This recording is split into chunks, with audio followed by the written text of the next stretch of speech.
Hey, I'm Ryan from the Burnout Show, and today I'm going to show you how to easily remove lifters from your engine without any special tools.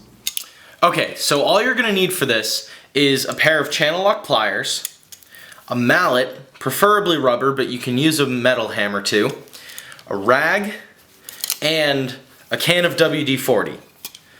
Okay, so you can see here that I've already rotated the engine so that this lifter is already partially out of its socket, which will allow me to take my channel locks and pull it out just a bit more.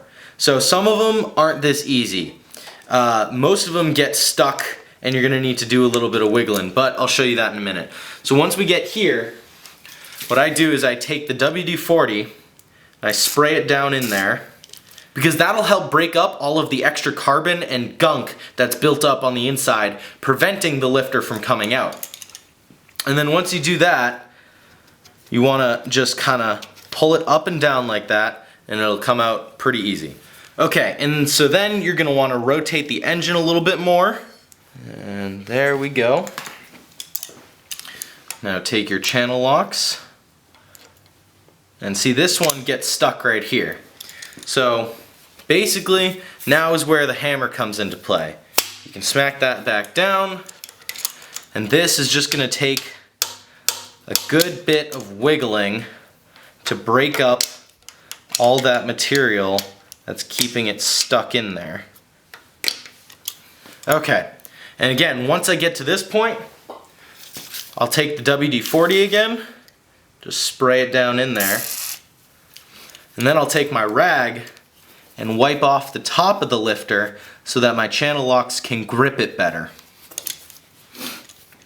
And then we go back to breaking up all that stuff. And if it gets stuck like that, you just take your mallet again. There you go. And out she comes. And yeah, you're just going to want to repeat that process again until you get to the last lifter and you'll be all set. But yeah, thank you for watching. I hope this helped.